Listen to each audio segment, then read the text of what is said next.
¿Cómo están, chicos? ¿Cómo les va? Muy buenos días con todos. ¿Cómo ha pasado? Buenos días. Buenos días, Licen. Feliz Buenos día días, del maestro, Buenos días, Licen. dicen, ¿cómo le va? buenos Muchísimas días, gracias. licenciado. De igual manera, chicos, Buen día, gracias. Un licenciado. buen día. Y Bendecido pues día. esperemos que todos estemos bien. Muchísimas gracias. Recuerden que el Día del Maestro, al igual que el Día de la Mujer, el Día del Hombre, pues los tenemos que celebrar todos los días, ¿no? Obviamente, pues cabe resaltar que el maestro prácticamente es aquella persona que enseña a los demás algo que desconocemos, ¿no? Por ende, pues todos somos maestros justamente el 13 de abril, ¿no? Hoy es un día muy bonito que recuerdan pues a todos los docentes, a todas las profes, las autoridades, que prácticamente día a día pues crecen en el ambiente educativo, ¿no? Pero recuerden, el maestro siempre es aquella persona que imparte sus conocimientos al resto del mundo, ¿no? Y obviamente pues tenemos personas que son hábiles en matemáticas, en química, en filosofía, en historia, en robótica, en electricidad, y obviamente pues nos comparten su conocimiento. Y esa es la esencia fundamental del Día del Maestro, ¿no? Muchísimas gracias. Bien, chicos, vamos a seguir avanzando, por favor, en nuestro contenido. Y el siguiente tema que nosotros vamos a revisar es acerca de las sublevaciones y cambios en América, ¿no? Es decir, resaltar los primeros levantamientos, ¿no? A más de ello, establecer lo que son célebres personajes que buscaron pues el tener su independencia de mano del yugo de los españoles, ¿no?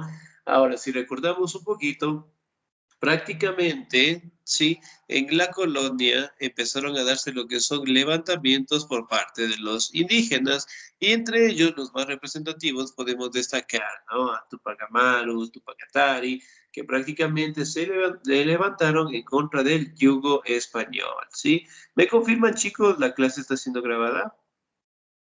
Sí, Licen, sí está grabando. Buenos días, licenciado. ¿Cómo está? Muy buenos días. Excelente. Muchísimas gracias.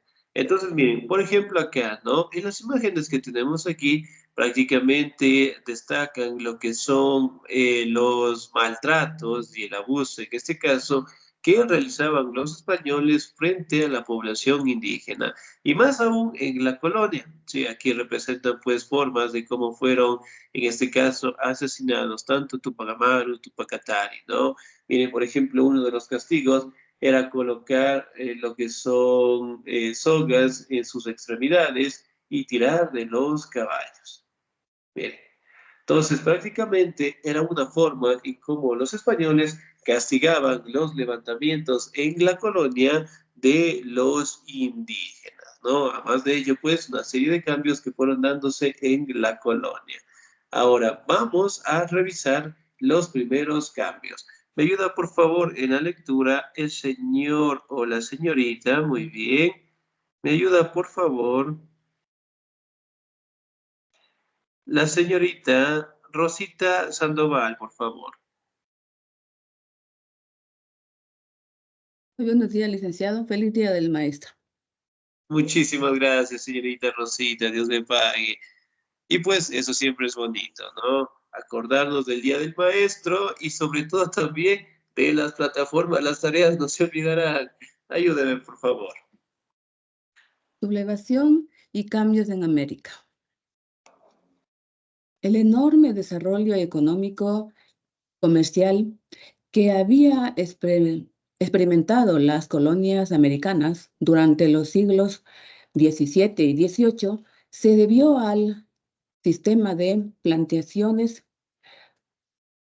masivas de productos consumidos por el mercado europeo y el comercio esclavista. Sin embargo, se comenzaron a producir discrepancias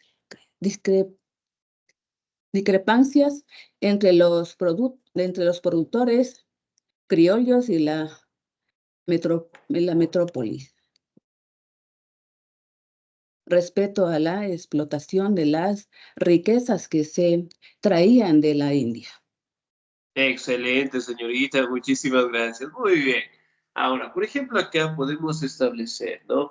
que durante el siglo XVII y XVIII prácticamente los productos que más consumían el mercado europeo era pues la producción de la caña de azúcar, del aguardiente, del tabaco, del cacao, que prácticamente esos productos tuvieron pues un consumo sumamente grande en el mercado europeo, ¿no? A más de ello, pues las colonias americanas empezaron a tener un proceso o un crecimiento económico sumamente avanzado, pero obviamente todos los ingresos, todo el desarrollo prácticamente estaba en control de los españoles, ¿no?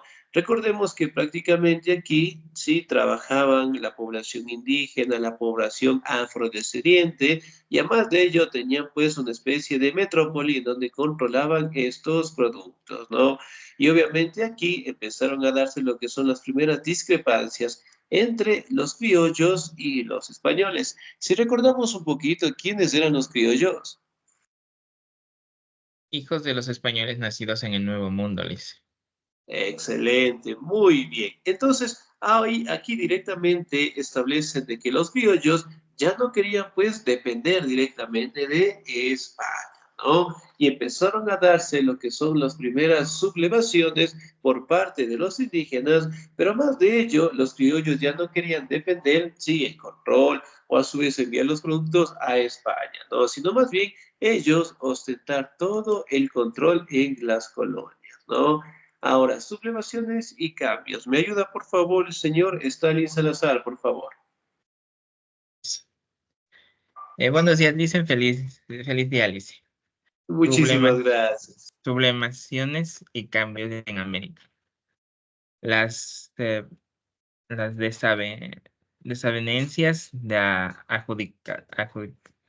ajudizaron el siglo XVIII, por lo que la nueva dinastía borbónica, más centralista que la de la Austria, se dot- pero dotada de la plebeya, los consejeros ilustrados emprendido por una serie de reformas para neutralizar las manifestaciones más virulentas del antagonismo latente entre criollos y peninsulares.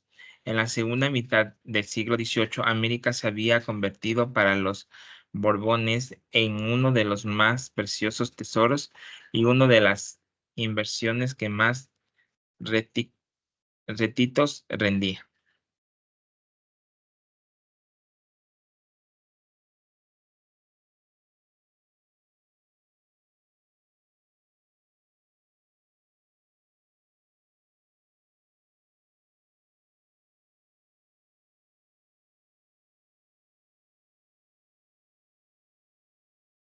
¿Se fue el audio? No, no escuchamos. Sí, no se lo escucha, Alice. Dice no se le escucha.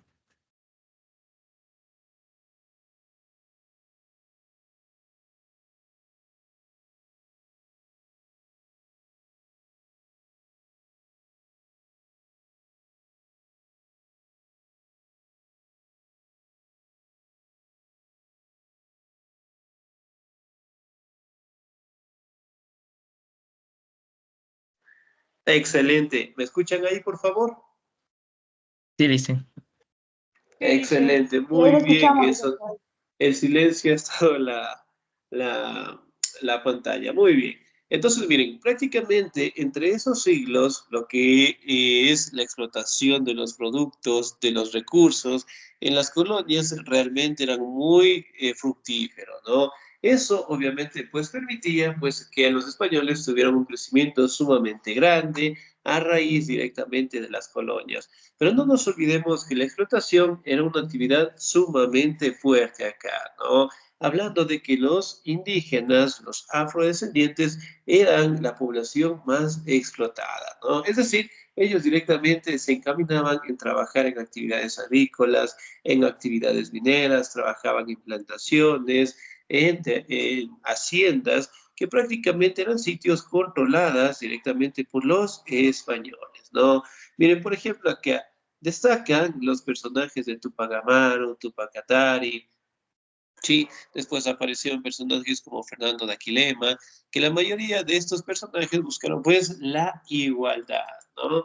Ahora, si bien es cierto, vamos a determinar qué cambios presentó lo que son las colonias españolas a raíz directamente del control, sí, de las reformas borbónicas, ¿no? ¿Me ayuda, por favor, en la lectura el señor o la señorita? ¿Me ayuda, por favor, la señorita Verónica Isabel Criollo, por favor? ¿Estamos ahí? Dicen buenos días, feliz día. Muchísimas gracias, por favor. Situación política. Carlos III gobernó el imperio bajo la égida del despotismo ilustrado, ideal político de la ilustración del siglo XVIII, preocupada por la elevación del nivel económico, social y cultural del pueblo, con un incipiente sentido democrático. Si bien controlado desde arriba por las clases dirigentes aristocráticas de la época, su máxima se podría expresar en un todo para el pueblo, pero sin el pueblo. Para ello se rodeó de hábiles ministros como Florida Blanca, Campomanes y el conde de Aranda, quienes enviaron ante las señales de alarma que se percibían en América unos actos irresueltos gobernantes como el virrey Bertiz, la región rioplatense y el marqués de la Torre, a la Capitanía General de Cuba. Excelente, señorita Díez, muchísimas gracias, ¿no? Miren, por ejemplo, acá prácticamente, ¿no? Dentro de la política, sí, que prácticamente estaba a cargo de Carlos III, prácticamente establecieron lo que son parámetros o impuestos, ¿no? En donde prácticamente establecía, sí, que la participación del pueblo iba a ser un cambio importante en la sociedad, pero sin embargo, aquí solamente en ese caso lo practicaba lo que es la élite en general, ¿no? Entonces, aquí directamente cuando elegían funcionarios públicos, cuando directamente establecían nuevas leyes, nuevas normativas, cambios en lo social, en la cultura en general, prácticamente se lo hacía en base a la burocracia o la aristocracia de aquella época, ¿no? Sin embargo, destacaban lo que son frases como todo para el pueblo, pero sin el pueblo. Entonces, es decir, que solamente la élite tenía pues los beneficios, en este caso, del trabajo de los recursos, de la explotación laboral, y además de ello prácticamente empezaron a tener lo que son contratos o lo que son convenios prácticamente con diferentes colonias con la finalidad de establecer la misma explotación y sobre todo pues enviar todos estos recursos a España en general, ¿no? Ahora vamos a determinar qué tipo de cambios se dieron en la economía. ¿Me ayuda por favor el señor o la señorita? ¿Me ayuda por favor el señor Robinson Fabricio, por favor? ¿Estamos ahí?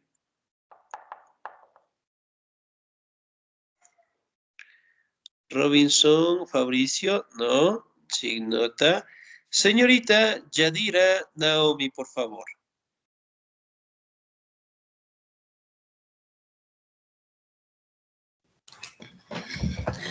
¿Me escucha?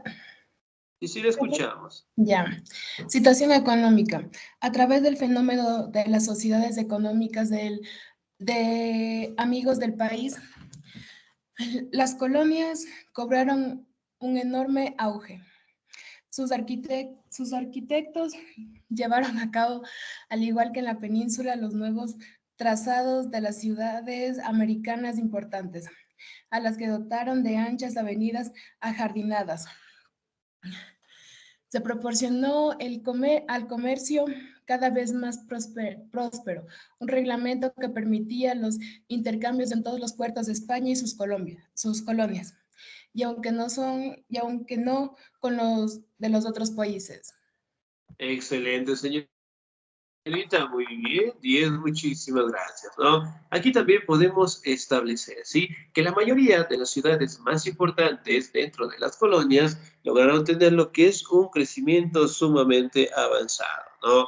Hablando de que las principales ciudades tenían que ser decoradas, tenían que tener lo que es un trabajo de arquitectura sumamente detallado, tenían que tener calles limpias, tenían que tener iglesias, tenían que tener un cuidado sobresaliente dentro de las principales ciudades, ¿no? Por ejemplo, si yo preguntara en la época de la colonia, y bueno, hasta el día de hoy, ¿cuál es la ciudad más importante que tiene el Ecuador? Quito. Excelente, muy bien. Si yo preguntara de Perú, Lima. El Cusco. de Lima, muy bien, podría Lima. ser Cusco. En Bolivia, La Paz. La Paz, excelente. Venezuela, Caracas. Caracas. Caracas, muy bien. Colombia, Bogotá. Bogotá. Bogotá, muy bien. Chile. Santiago. Santiago. Y finalmente Argentina, Buenos Aires. Buenos Aires. Buenos Aires, muy bien, excelente. Entonces, miren, las ciudades que prácticamente más representativas de estos territorios tenían que ser directamente decoradas, ¿no? Tenían que tener unas obras de arquitectura sumamente llamativas, tenían que estar limpias, bien cuidadas, y además de ello tenían pues una representación religiosa, ¿no? Recuerden que los españoles establecieron que por cada ciudad, sí, emblemática, realmente tendría que existir una iglesia. Recuerden que ellos eran directamente sumamente religiosos, ¿no? Ahora vamos a determinar cómo fueron dándose los cambios dentro de la estructura social. ¿Me ayuda, por favor, en la lectura el señor o la señorita? ¿Me ayuda, por favor, el señor o la señorita? ¿Me ayuda, por favor, la señorita Génesis Belén? ¿Estamos ahí?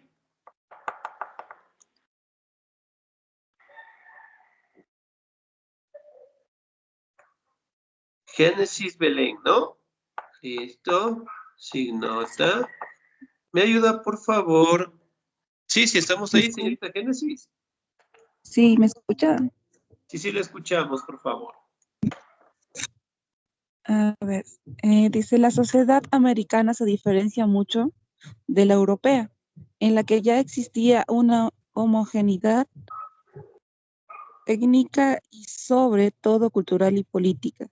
En la cúspide de la pirámide social americana se situaban los españoles peninsulares que dificultaban de las posiciones del privilegio y de los cargos más altos.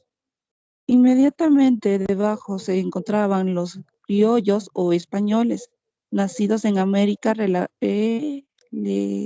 relegados por, por los peninsulares, a pesar de que muchos de la explotación de encomiendas, esclavos y haciendas eran inmensamente ricos y en ciertos casos nobles. Excelente, señorita 10, muchísimas gracias. Muy bien. Ahora, si bien es cierto, nosotros podemos determinar, ¿no? Que dentro de la estructura social seguía pues manteniéndose a la cabeza los españoles, ¿no? Los chapetones o los peninsulares que también se les conocía, ellos eventualmente estaban siempre en la cúspide social, ¿no? Recordemos que obviamente estos casos se dieron directamente por establecer lo que son parámetros administrativos y además de ello prácticamente los españoles tenían el control de todas las actividades, ¿no? Por ende pues tenían privilegios, beneficios, tenían lo que son una participación más directa en lo que son cargos administrativos y eventualmente pues los criollos en este caso eran aquellas personas que nacieron, españoles que nacieron en el continente americano y obviamente eran relegados por los peninsulares, ¿no? Si bien es cierto, aquí directamente empezó a darse lo que es una crisis o un enfrentamiento ya que los criollos ya no querían directamente depender de los españoles y ellos obviamente querían ostentar el control de estos territorios, ¿no? Pero en el caso directamente de los criollos, ellos directamente contaban también con grandes recursos, ellos eran inmensamente ricos y además de ello directamente contaban con poder tanto en los cargos públicos como en la participación social, ¿no? Ahora, vamos a determinar los diferentes cambios. Los criollos. Yo le voy a dar lectura, por favor. Los criollos llamaban despectivamente cachupines, chapetones o godos a los peninsulares, según el país, reflejo claro de la rivalidad existente entre ellos, lo que no impedía que ambos grupos se mezclasen por matrimonio y en ocasiones hiciesen causa común contra los afrodescendientes e indios, ¿no? Entonces, miren, si bien es cierto, ellos prácticamente estaban en una enemistad, obviamente por el control de estos territorios, pero sin embargo, ocurría lo que son matrimonios entre ellos, lograban tener lo que son empresas, industrias, y cuando obviamente se daban levantamientos por parte de los afrodescendientes o los indígenas, ellos obviamente pues se unían, ¿sí? Y atacaban al grupo de explotación, ¿no? Hablando de la población nativa de estos territorios. Movimientos precursores. ¿Me ayuda por favor el señor Stalin Salazar? A ver, movimientos precursores. Algunas de las primeras manifestaciones violentas se produjeron en la última colonia que conversó España, en América, Cuba y los Vegueros de Jesús del Monte, cerca de La Habana. Se sublimaron por una gravosa estandando del tabaco en 1717. A la acción de la repitieron en 1723 y de la soldadesca reprimió brutalmente, colocando a los rebelados de los árboles a lo largo de los caminos vecinales como escarnio y ejemplo para los demás. Sin embargo, este alzamiento no tomó una cariz no es nariz, una nariz independista, permaneciendo en el ámbito de una reivindicación económica. Excelente, cariz. señor. Muchísimas gracias. Cariz independentista. Cariz Muy bien. Cariz, parecía que estaba Cariz mal escrito. independentista. Siendo nariz. Muy bien. Excelente 10. Muchísimas gracias. Ahora, por ejemplo, acá, miren, uno de los levantamientos también que es importante recordarlo, prácticamente se dieron por parte de los vegueros de Jesús del Monte. Esto prácticamente ocurrió en La Habana. ¿La Habana dónde queda o en qué país se encuentra? En Cuba. Cuba. En Cuba, excelente, ¿no? Cuba. Aquí existieron dos levantamientos. Uno directamente por crear más impuestos al tabaco en 1717, en donde prácticamente no lograron tener un apoyo, por decirlo así, de la población, y después lograron repetir en 1723, ¿no? Que si bien es cierto, aquí fue en la época en donde los afrodescendientes como tal se levantaron en contra de las autoridades españolas, en contra del maltrato, del abuso, los esclavos salieron, los atacaron, sí, los asesinaron y obviamente pues buscaron su independencia, su libertad, ¿no? Sin embargo, para aquellos años el ejército realista, el ejército de España, eventualmente era un ejército más desarrollado, tenían lo que son armas más fuertes, más fáciles de manejar, y además de ello, contaban con estrategias militares sumamente avanzadas, ¿no? Lo que prácticamente permitió que el ejército ingresara, castigara a los esclavos por este levantamiento, y la mayoría de ellos, en este caso, fueron colgados, ¿sí?, en las principales vías en donde llegaban a la ciudad de Cuba, no, en la ciudad directamente de La Habana, ¿no?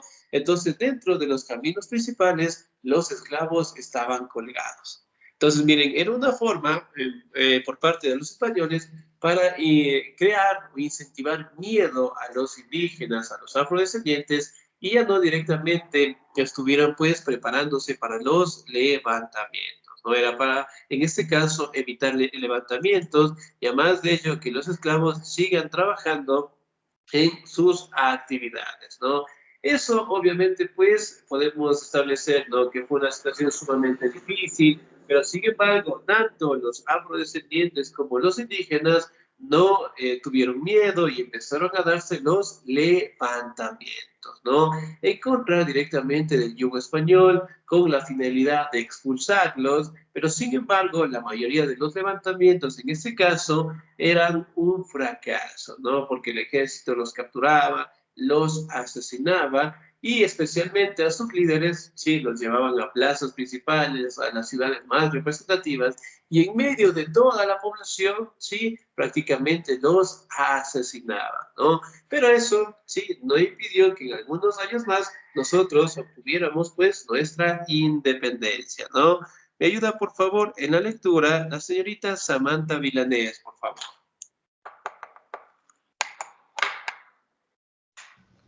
Buenos días. Buenos días. Buenos días. Principales causas de los movimientos precursores. La injusticia imperaba en todo lo que concernía a la situación económica. La agricultura la dirigía España, que exigía plantar aquello que le interesaba. De aquí arranca el monocultivo que afecta a muchos países hispanoamericanos todavía. Las colonias debían vender sus cosechas solo a la metrópoli, muchas veces bajo el sistema de estados, entre paréntesis, verdaderos monopolios, como el del tabaco, donde la única beneficiaria era la Compañía Estanquera Peninsular. Excelente, señorita Díez, muchísimas gracias. Muy bien. Aquí prácticamente se establece lo que es un control, sí, en base a la actividad de la agricultura por parte de España, ¿no? Aquí directamente podemos establecer que los productos que más relevancia tenían era el tabaco, el aguardiente, el cacao, y además de ello, sí, todo estaba controlado por la Compañía Estanquera Peninsular, ¿no? Es decir, que todos los recursos, que todos los ingresos prácticamente iban al territorio de España en general, ¿no? Además de ello, sí, prácticamente en un principio solamente los productos, en este caso de las colonias, podían venderse en los puertos principales, es decir, en Cádiz y en Sevilla, ¿no? Sin embargo, a raíz de que los productos fueron creciendo, más potencias fueron apareciendo, se dio el paso a que el comercio prácticamente pueda darse con las demás empresas y con las demás industrias en general, ¿no? Y aquí, obviamente, pues todas las ganancias que ellos en este caso obtenían de esos productos, eventualmente pasaron pues a funcionarios muy importantes de España, pero prácticamente a la colonia pues no les llegaba ningún tipo de beneficio, ¿no? Y la explotación era muy grande, muy fuerte, y eso prácticamente dio paso a que los criollos ganaran aceptación en la población y empezaron pues los primeros movimientos de independencia, ¿no? Las clases bajas se encontraban agobiadas por el oneroso impuesto que no les permitían salir de la indigencia. El estanco y los gravámenes de productos como el tabaco, la sal o el aguardiente disgustaban a las clases humildes. Las clases altas criollas también sufrían de esta política que les impedían desarrollarse económicamente, no podían invertir, ni mejorar, ni comercializar con los extranjeros. Por todo ello, la situación hizo crisis durante el siglo XVIII, ¿no? Entonces, miren, todos sufrían de estas afectaciones, ¿no? La explotación, el crear lo que son normativas, y cuando obviamente sacaban sus beneficios, todo directamente pasaba para España y las colonias, las ciudades, la población prácticamente era el sector que más sufría, ¿no? Me ayuda por favor en la lectura la señorita o el señor. Me ayuda por favor la señorita Alison Dayan. ¿Estamos ahí? Buenos días, licenciado. Buenos días, por favor. Revolución de los estancos. En los primeros días de mayo de 1765 se produjo una verdadera conmoción en la capital de Real Audiencia por cuanto se trató de aplicar la cédula real que ordenaba el estanco del aguardiente y la prohibición absoluta de la destilación particular. Ante esta situación y como una reacción lógica del pueblo quiteño ante los nuevos impuestos a los víveres, los abusos cometidos por los recaudadores de impuestos y el profundo odio que los sentían contra los chapetones. Se produjo un levantamiento popular que se inició a las primeras horas de la mañana del 22 de mayo de 1765, cuando en las esquinas, calles principales y plazas aparecieron pegados grandes cartelones que anunciaban para las 7 de la noche una airada manifestó en contra de las autoridades españolas para reclamar por el monopolio estatal que se intentaba implementar a la producción de aguardiente y a la aduana con la que se pretendía cobrar los nuevos impuestos con que habían sido grabados los víveres. Excelente, señorita Díaz, muchísimas gracias, ¿no? Por ejemplo, acá, una de las revoluciones o de los enfrentamientos o levantamientos populares prácticamente se dio en los años de 1765, ¿no? Cuando la Real Audiencia quiso instalar lo que se conoce un impuesto como la cédula real, ¿no? En donde prácticamente creaban más impuestos para el aguardiente y la prohibición absoluta de la destilación particular. Es decir, que prácticamente todo lo que se comercializaba en la calle eventualmente tendría que tener lo que es un impuesto en general, ¿no? Y ante el abuso, en este caso de los españoles, la explotación que con este impuesto querían en este caso realizar, eventualmente sí, la población quiteña se levantó, ¿no? Prácticamente el 22 de mayo de 1765, en las esquinas, en las calles, en las plazas principales, empezaron directamente a conocerse lo que son grandes cartelones en donde anunciaban que a las 7 de la noche de aquella época, eventualmente empezarían pues a tener lo que son levantamientos en contra de esta nueva normativa, ¿no? Eventualmente, pues los quiteños salieron, marcharon, protestaron, y eso eventualmente dio paso a que los criollos en su momento, pues, lograron mantener una aceptación y, a más que todo, prácticamente buscar la forma de obtener su independencia y librarse directamente de los españoles, ¿no? Por ejemplo, aquí podemos hablar, ¿no?, de la Revolución de los Estancos en 1765. Prácticamente 50 años más, hablando de 1800, 1810, se empezaron a darse lo que son los primeros inicios de independencia, ¿no? Y en el caso del Ecuador, ¿cuál fue la última batalla que nosotros libramos con los españoles? Tarqui. La Pichincha. Casi, pero no. La de Pichincha. La Pichincha. La de Pichincha, muy bien. ¿En qué año fue? 24 de mayo. 24 de mayo de 1822. 1822. Excelente, muy bien. El 24 de mayo de 1822, ¿no?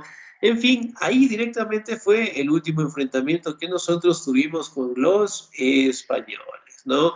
Pero para aquella época, realmente los levantamientos, las revoluciones, sembraron las bases directamente de nuestra independencia, ¿no? Recordemos que prácticamente los españoles, sí, empezaron a luchar en territorios en donde ellos controlaban, pero finalmente de 1800 hasta 1830, la mayoría de los países logramos obtener nuestra independencia, ¿no? Las sublevaciones, levantamientos indígenas, levantamientos de afrodescendientes, prácticamente inspiraron, ¿sí?, a que en su momento nosotros pues lográramos tener nuestra libertad, nuestra independencia y finalmente expulsar a los españoles de nuestro territorio. ¿Ok? Bien, chicos, ¿alguna duda, alguna inquietud hasta ahí, por favor? Si me permite, licenciado, una palabra. Claro, muy bien, por favor. Soy dígame, Jorge le Manzano, a la escuchamos. orden, querido profesor, un feliz día por toda la inmensa labor que ustedes realizan en beneficio de la humanidad. Permítame leerle un pensamiento que encontré en Pero internet que claro, dice: el arte supremo del maestro consiste en despertar el goce de la expresión creativa y del conocimiento. Esto en homenaje a los queridos maestros de nuestra querida institución Juan Pablo II, a todas las instituciones de Ecuador, América y el mundo. Y para finalizar, licenciado, pues en realidad la independencia la obtuvieron directamente las altas élites criollas del Ecuador, de América, pero no el pueblo, pues las altas élites criollas se independizaron directamente de la monarquía de España para liberarse de los impuestos, liberarse de los monopolios y de toda clase de explotación, porque la clase elitista también sufría los abusos de la monarquía, pero el pueblo ha seguido hasta el día de hoy esclavizado ante el poder político, económico, a que nos tienen sometidos las élites, los dueños del poder financiero, comercial y político en Ecuador y toda América. Gracias, querido licenciado. Muchísimas gracias, estimado Jorge, muchísimas gracias por esas palabras. Sí, recordemos pues, como les decía, ¿no? El Día del Maestro eventualmente es la participación de todos, ¿ok? Recuerden que el ser maestro prácticamente es enseñar, ¿sí? A los demás, a los amigos, a nuestros hijos, tal vez cositas que nosotros no conozcamos, ¿no? Entonces, la esencia de ser maestro prácticamente es compartir nuestros conocimientos, ¿no? Y a su vez, pues, en su momento ustedes también pueden compartir sus conocimientos a sus amigos, a sus compañeros, y es una profesión sumamente hermosa porque prácticamente nos permite interactuar, nos permite conocer día a día, ¿sí? Con toda la población, ¿no? Tener un crecimiento continuo.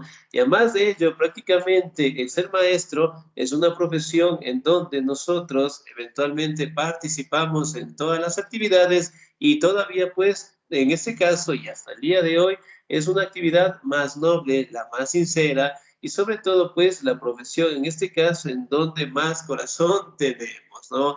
De mi parte pues les agradezco muchísimo por recordar este día bonito, por recordar directamente a todos los maestros, tanto de la institución como fuera de la institución, maestros que tenemos en la vida, maestros que tenemos en la sociedad, en nuestros hogares, en nuestras casas, que día a día pues nos ayudan a seguir creciendo, ¿sí? En todas nuestras actividades, ¿no? Y de mi parte, de igual manera, pues agradecerle a todos los profes de nuestra querida institución que siempre están para todos nosotros, ¿sí?